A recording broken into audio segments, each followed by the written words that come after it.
A corset is one of those things that I knew if I ever had enough skill to make one, it would be a true marker of progress in my sewing skills.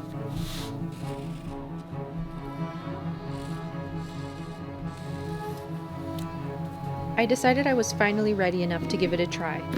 I have ideas for many structured and corseted garments in the future, and I wanted to be sure I had the right foundations under my belt first. What better way to start than with a corset in the late Victorian style?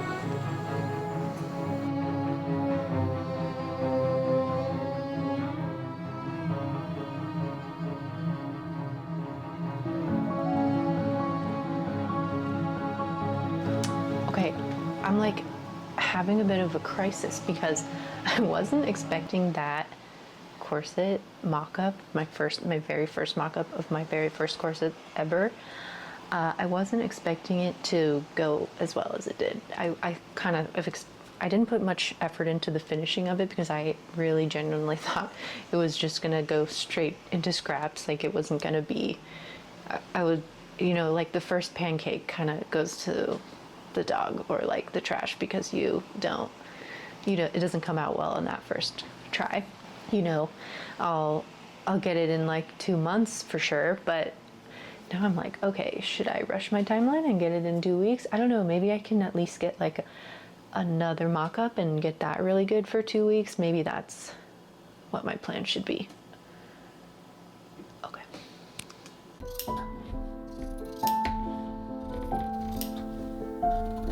Being a self-taught sewist, I do not have the knowledge currently to draft my own corset pattern, so I just got mine off of Etsy. I'll link the store below. In the end, it took me 3 mock-ups before I felt confident enough to create the final piece.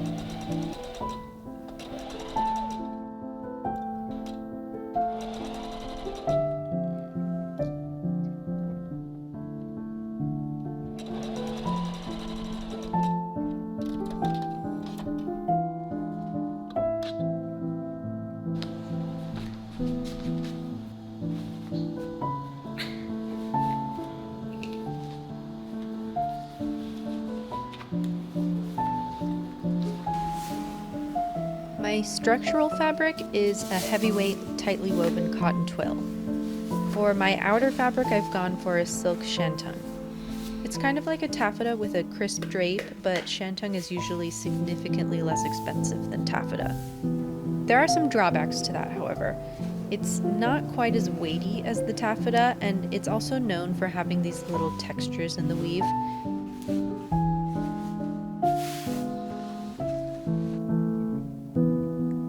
Laying out the final paper pattern pieces with all the adjustments included, I am tracing them onto the cotton twill.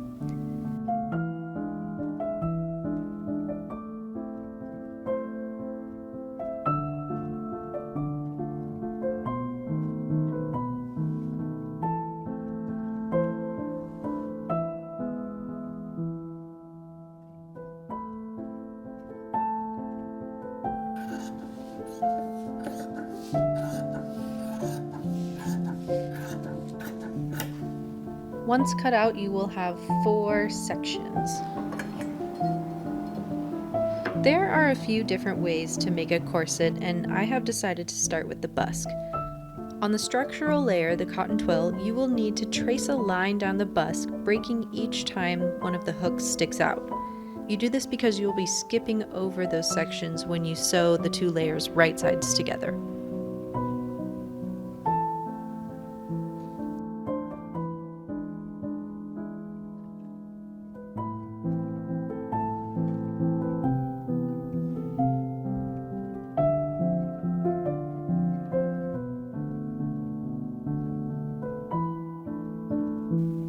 So like I said, I will now sew straight down the line I've traced, backstitching at each stop and start of the line and lifting the presser foot over each of the gaps.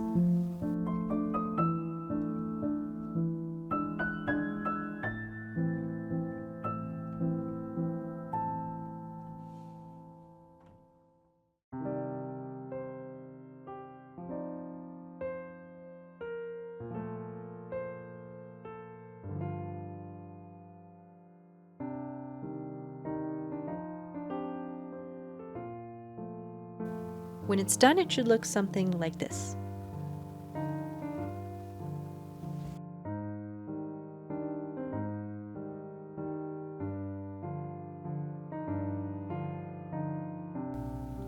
Once that's done, you'll turn it wrong sides together and give it a really good press. The bust should now fit perfectly in there, and the hooks should slide through each of the gaps.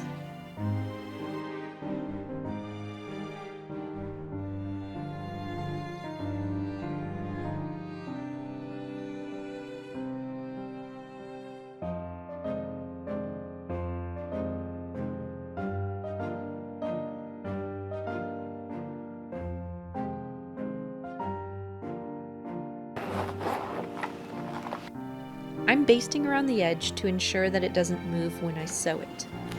Once secured, you're going to sew as close as you possibly can around the edge of the bust. I'll be using a zipper foot for this. Go slowly as the needle can break if it hits the metal.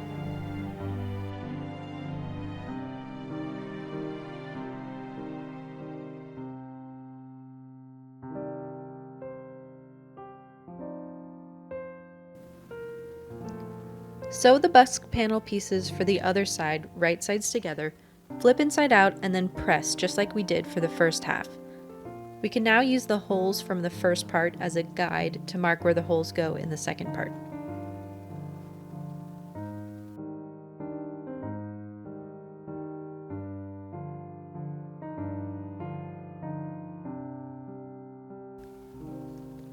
I'm using an awl to make these holes in the silk fabric only. It's important not to cut the fabric as that can weaken the overall structure. I just want to make the holes big enough to allow the prongs on the other half of the bust to fit through.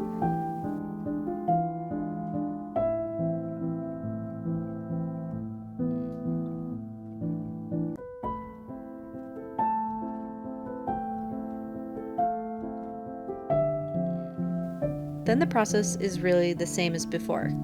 Clip, baste, and sew around the edge as closely as possible. Once complete, the two should fit perfectly together.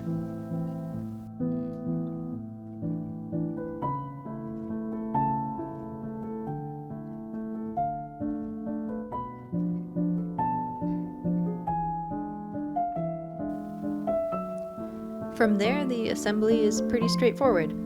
I'm just pinning all of the pieces together.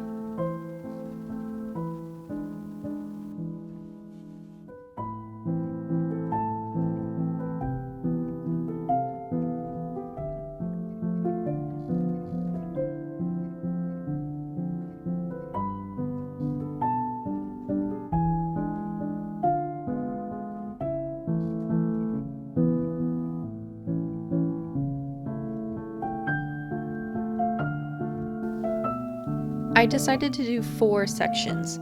The pieces for the right half main fabric, left half main fabric, and the right and left halves of the structural fabric.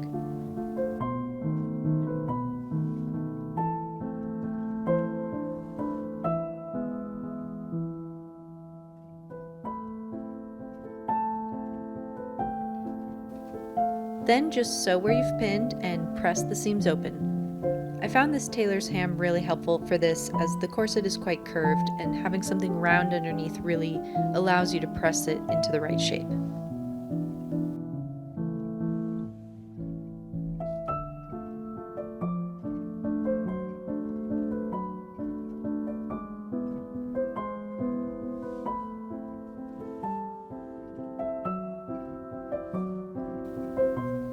At this point, I want to combine the outer fabric halves to the outer layer on the bust. Basically, we're just combining the sections down from 4 to 2. So in the end, you should have something that looks like this.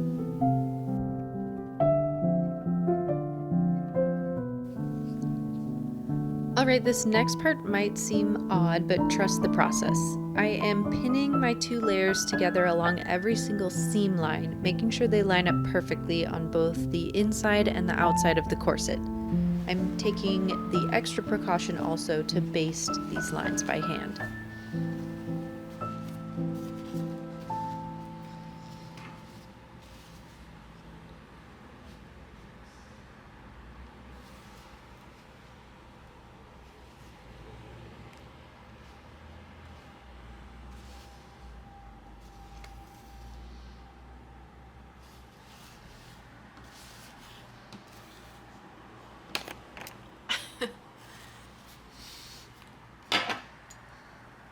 If you can see, it might be really hard to see because I did it in a white thread, but I'm going about 1/8 of an inch on either side of the green line. If I change the position of the needle, here's the center, so then that's 1/8 over and 1/8 over the other direction. So I can just I can keep the center of the presser foot down the seam, or the basted line, basically, and I can have the perfect width that I need for my boning. If you can't do that, if like your width of your presser foot, if it doesn't allow such a nice workaround like that, go ahead, just draw in your little lines. I started to do that and then I sort of realized I didn't need to. Plus I am using silk, so I'd rather not mark on it like that if I don't have to, and then use heat to get rid of it, but maybe that's a fine solution for you if you're not able to just eyeball it with your presser foot. All right, so I've done that on all the seams for both halves, and now before I bother pulling out all the basting stitches, I'm gonna do it again. This time I'm gonna do it in the center. So rather than poke holes and make another basting line, I am going to use my heat erasable marker. It's not ideal because even though it does go away with the heat, but I can still see like a very faint line on the fabric. So I'm not really sure what else to use. I don't want to use wax, that'll stain. A white chalk, or I don't want to use a chalk because it has wax in it and that will stain. And if I do it in white, I won't see it, and that defeats the purpose. So I suppose what I could do is the other side. Maybe I'll do that. It'll just mean the bobbin thread gets on the front, which doesn't always look the nicest, but maybe that's the best solution. So let's try that.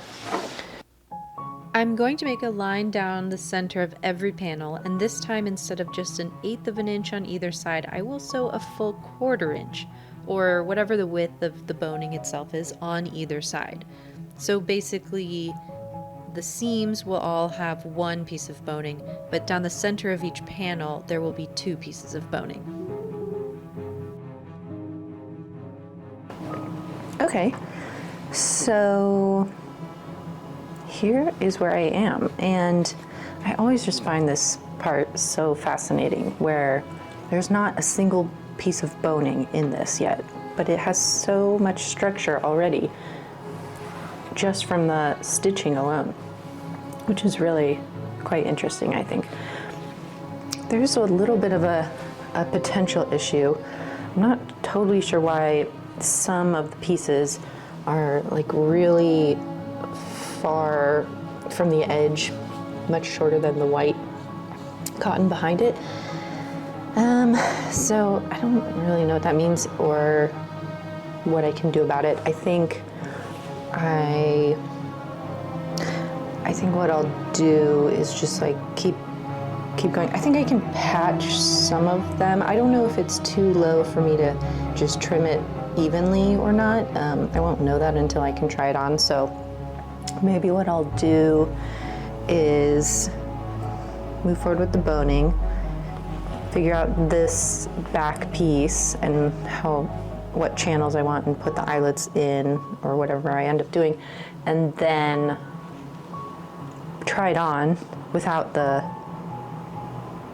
I don't know if I can, but I'll see if I can try it on without any of the binding in yet, and maybe at that point I can determine if this is too far to trim away or if it works on both sides. So I opted for lacing tape instead of grommets. The grommets had just been giving me issues in my mock-ups and I was running low on time, and I just thought this would be the quickest and best option. I will say though that I didn't give myself quite enough seam allowance here to turn the edge over super well, so just keep that in mind if you do the same. To bind the edges, I cut 1.5 inch strips of the silk shantung. You can use bias cut binding here for sure, but in my research with the other videos it was explained that historically people did not cut on the bias, as that was a great waste of fabric. So when narrow enough, a straight binding will work.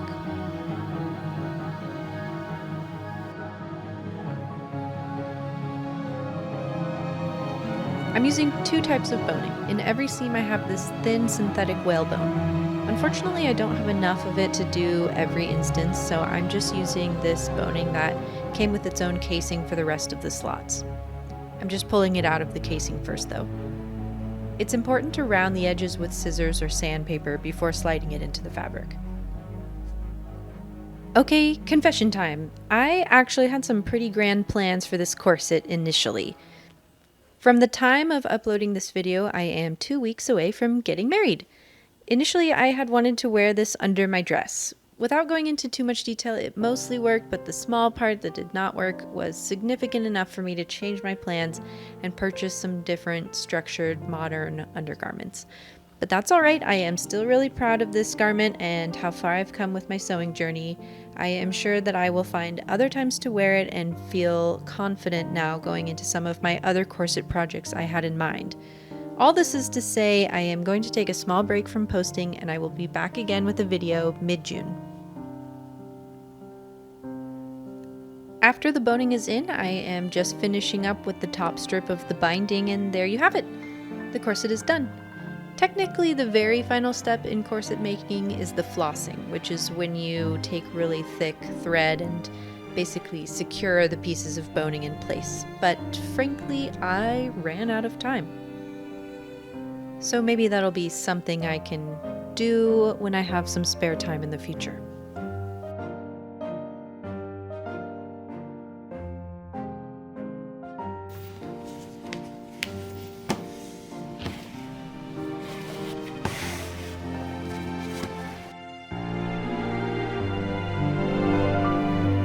Also, I don't own a proper shift, so please enjoy my corset over the dress I made and wore to the courthouse. Thanks for watching!